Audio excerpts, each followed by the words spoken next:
لیکن اصل چیز جو میں آپ کو بتانا چاہتی ہوں وہ کیا ہے، وہ یہ ہے کہ کوشش کرنی ہے۔ میں ہمیشہ آپ کو کہتی ہوں کہ ہم نے کوشش کرنی ہے۔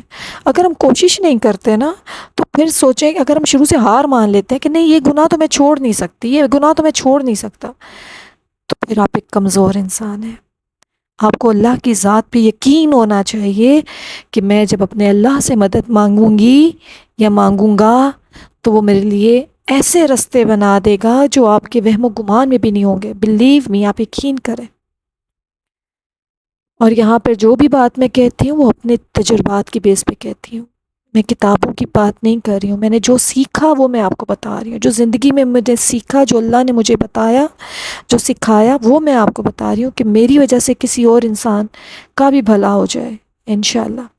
تو آپ نے سب سے پہلے کیا کرنا ہے، اپنے آپ کو آپ سوچیں کہ میں اپنے آپ کو اس جگہ پہ جانے کے قابل بناؤں۔ دیکھیں، جب آپ زندگی میں آپ کا ایک بہت بڑا انٹرویو ہوتا ہے، فرض ایگزامپل آپ ایک انٹرویو کے لیے جا رہے ہیں، اب اس انٹرویو کے لیے آپ دیکھیں، آپ سمجھتے ہیں نا کہ میں اتنی بڑی فرم میں یا اتنے بڑے اسکول میں یا اتنے بڑے آفس میں انٹرویو یا اتنی بڑی پوسٹ کے لیے انٹرویو دینے جا رہا ہوں، تو میں اپنے آپ کو پہلے اس قابل بنا لوں۔ آپ اچھی ڈریسنگ کریں گے، آپ بہترین ڈریس لے کے آئیں گے، جو آپ سمجھتے ہیں کہ میں وہاں پہ جا رہا ہوں تو اس کے کمپیٹیبل ہو، آپ وہاں پہ ان کو فیل ہو کہ یار میں اس جگہ پہ ایک بندہ ہے تو یہ ڈیزرو کرتا ہے، اس کی ڈریسنگ سینس کتنی خوبصورت ہے۔ آپ بہترین، آپ کے جتنے بھی پیسے آپ کو لگیں گے آپ کی پرواہ نہیں ہوگی، آپ بہترین جوڑا خریدیں گے اور آپ تیاری بھی کریں گے کہ ظاہر ہے کہ امپورٹنٹ پوسٹ ہے، اس کے لیے میرا نالج بھی ہونا ضروری ہے، اور آپ پوری تیاری کے ساتھ جائیں گے۔ تو آپ سوچیں کہ یہ اس سے بڑی مقام، اس سے بڑا سفر، اس سے بڑے لمحات کیا آپ کی زندگی میں آ سکتے ہیں؟ نہیں نا، نہیں آ سکتے۔ تو پھر ہم نے اس کے لیے بھی خود کو تیار کر کے جانا ہے، تاکہ جب ہم وہاں جائیں تو کم از کم اپنے رب کے حضور کھڑے ہوتے ہوئے ہم لوگ کو یہ فیل نہ ہو کہ میں تو اتنا گناہ گار ہوں، اتنے گناہ ہیں میرے، میں نے تو تھوڑی سی بھی کوشش نہیں کی کہ اپنے آپ کو تھوڑی اپنی روحانی صفائی کر لوں۔ جسم کی تو صفائی کی، صاف ستھرے کپڑے پہنے، اپنی صفائی کی، سب کچھ نئے کپڑے بھی لیے، کیا روحانی صفائی بھی کی؟ تو یہ روحانی صفائی ہم نے کر کے جانا ہے، چاہے عمرہ پہ جا رہے ہیں چاہے حج پہ جا رہے ہیں، کیونکہ اس کے بغیر آپ کو وہ مزہ ہی نہیں آئے گا، وہ فیلنگ ہی نہیں آئے گی جو یہ مقام ڈیزرو کرتے ہیں کہ آپ فیل کریں۔ یہ شاعر اللہ ہیں، یہ اللہ تعالیٰ ایک شاعر اللہ کیا ہے؟ قرآن مجید میں ذکر ہے اللہ کی نشانیاں، یہ مقام جو ہیں یہ اللہ کی نشانیاں ہیں۔ تو جب آپ اللہ کی نشانی دیکھ رہے ہیں، جیسے آپ کہتے ہو کہ یہ میری والدہ کی نشانی ہے، یہ میرے والد کی نشانی ہے، جب ہمارے والدین یا ہمارا بہت قریبی اس دنیا میں نہیں ہوتا تو ہم اکثر ان کی نشانیاں دیکھتے ہیں اور ہم بہت افیکشن فیل کرتے ہیں نا کہ یہ ان کی نشانی ہے۔ جیسے میں کہتی ہوں میرے والد صاحب کی نشانی ہے، میرے والد صاحب اس دنیا میں نہیں ہیں، تو میں اکثر ان کے کپڑے یا ان کی کوئی بھی چیز، ان کی گھڑی یا جو بھی ان کے استعمال میں تھی چیز، وہ اکثر دیکھ کے یہ ان کی نشانی ہے، تو ان کو دیکھ کے مجھے پیار آتا ہے، مجھے اپنے والد صاحب یاد آتے ہیں، ان کے لیے محبت کا اظہار ہوتا ہے، ان کے لیے دعا کرتی ہوں۔ تو آپ سوچیں کہ یہ شاعر اللہ، اللہ تعالیٰ قرآن مجید میں کہہ رہے ہیں یہ شاعر اللہ ہے، یعنی یہ اللہ کی نشانیاں ہیں۔ تو جب وہ اللہ کی نشانیاں، وہ شاعر اللہ آپ دیکھیں گے تو کیا ہم ایسے ہی جا کے دیکھیں گے؟ ہمارے دل میں کوئی جذبات، کچھ خیالات، کچھ فیلنگ نہیں ہوگی، ہمیں وہ ہسٹری نہیں پتہ ہوگی جو ہونی چاہیے؟ ہونی چاہیے۔ اور ہم اپنے آپ کو، میں نے جیسے پہلے بتایا کہ اپنی روح کی صفائی بھی کرنی ہے ہم نے جانے کے لیے، تو سب سے پہلے جو روح کی صفائی کیسے ہوگی؟ روح کی صفائی یہ ہوگی کہ آہستہ آہستہ کوشش کریں کہ گناہوں سے دوری اختیار کریں۔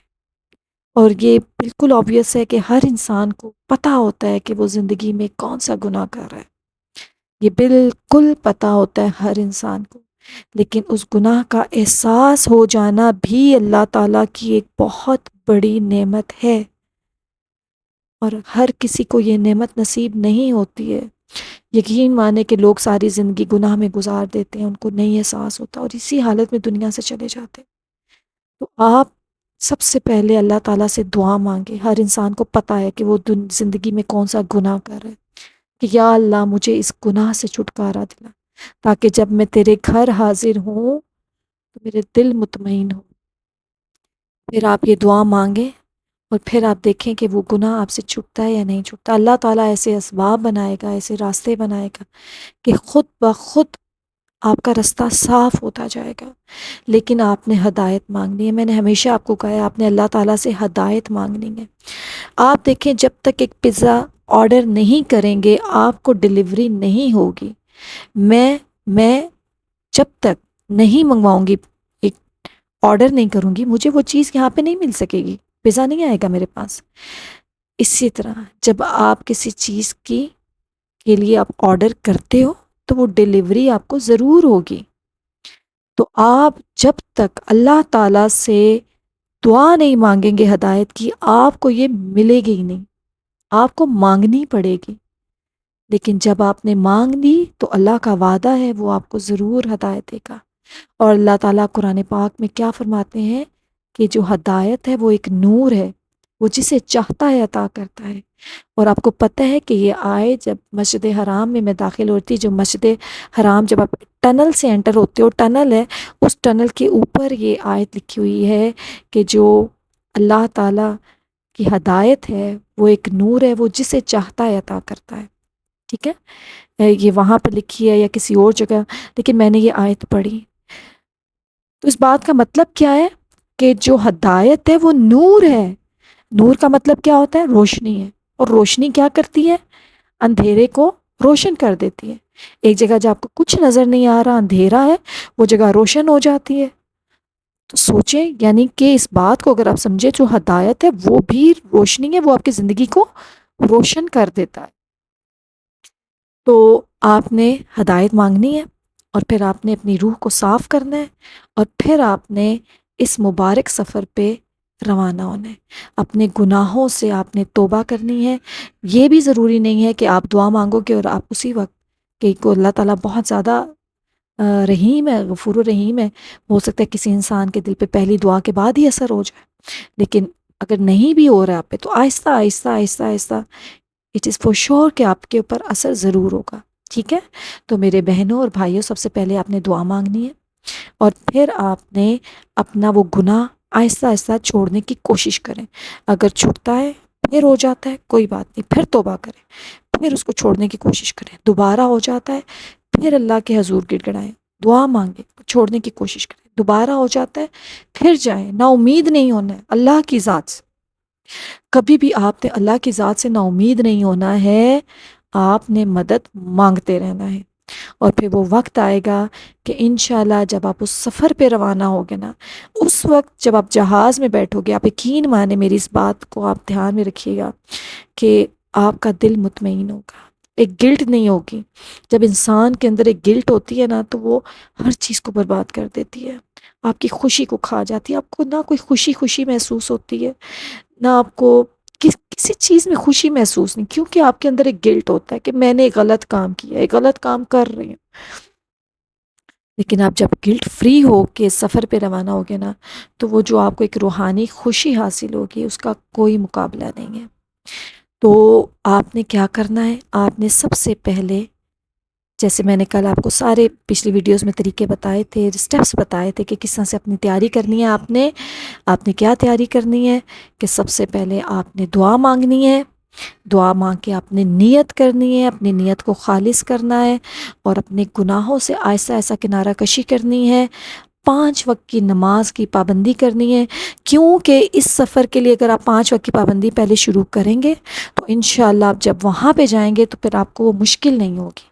آپ آلریڈی نمازیں پڑھ رہے تھے، وہاں پہ جا کے 5 وقت کی نماز پڑھیں گے تو آپ کی عادت اتنی پختہ ہو جائے گی کہ انشاءاللہ جب واپس آئیں گے تو پھر وہ عادت آپ سے نہیں چھوٹے گی کبھی بھی۔ تیسری چیز، قرآن پاک کا ساتھ نہیں چھوڑنا ہے۔ قرآن پاک پڑھیں، چاہے ایک آیت پڑھیں ضرور پڑھیں، اور پھر اللہ تعالیٰ اس کے ذریعے آپ کو تیار کرے گا اس سفر کے لیے، کیونکہ اس میں اللہ تعالیٰ نے اپنی شاعر اللہ بتائی ہوئی ہیں، بیت اللہ کے بارے میں بتایا، طواف کے بارے میں بتایا، سعی کے بارے میں بتایا۔ تو ان سب چیزوں کے بارے میں جب آپ پڑھو گے، آپ کی ایک فیلنگ بنے گی، آپ کو اللہ سے محبت ہوگی، اللہ کی نشانیوں سے محبت ہوگی۔ تو جب آپ وہاں پہ جاؤ گے تو آپ کو جو اٹیچمنٹ فیل ہوگی وہ لفظوں میں بیان نہیں کی جا سکتی۔ تو قرآن آپ نے پڑھنا ہے، اور سوچیں کہ جب وہاں پہ جا کے آپ مسجد نبوی میں بیٹھ کے قرآن پڑھیں گے، جب آپ مسجد حرام میں بیٹھ کے نماز پڑھیں گے تو کیا فیلنگ ہوگی۔ کیونکہ میں نے وہاں پہ الحمدللہ بیٹھ کے پڑھا ہے، تو میں آپ کو وہ الفاظ بتا نہیں سکتی کہ جو مجھے یہاں پہ اپنے کمرے میں بیٹھ کے خوشی ہوتی تھی، اس سے لاکھوں گنا وہاں پہ خوشی اور سکون محسوس ہو رہا تھا۔ آپ نے یہ عادت بنانی ہے، ٹھیک ہے؟ اور میری ویڈیوز کو فالو کرتے رہیں، میں آپ کو سب چیزوں کے بارے میں بتاؤں گی، طواف، سعی، ان سب چیزوں میں کہ ان کی اصل روح کیا ہے، اور پھر جو پریکٹیکلی میں نے فیل کیا وہ بھی آپ سے شیئر کروں گی، کیونکہ جو انسان ایک پریکٹیکلی ایک کام کرتا ہے نا، اس کا اثر زیادہ ہوتا ہے۔ میں نے جو فیل کیا وہ جب میں بتاؤں گی تو آپ کے پر اثر زیادہ ہوگا، تو ضرور میری ویڈیوز کو فالو کریں۔ اور جو نیکسٹ میری ویڈیو ہوگی انشاءاللہ وہ میں طواف کے بارے میں بناؤں گی کہ طواف کی روح کیا ہے، ہم طواف جو کر رہے ہیں وہ کیا صرف 7 چکر ہیں یا کچھ اور بھی اس کی حقیقت ہے، ٹھیک ہے؟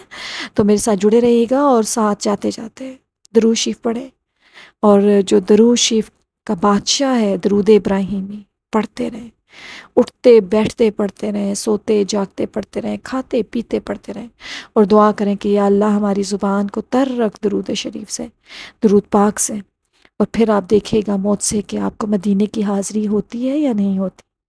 درود شریف پڑھیں، اور یہ صرف مدینے کی حاضری کے لیے نہیں ہے، یہ ہمارے زندگی کی ہر مشکل کی آسانی کے لیے۔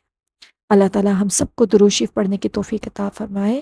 ملتے ہیں آپ سے اگلی ویڈیو میں، تب تک اللہ حافظ، السلام علیکم ورحمۃ اللہ وبرکاتہ۔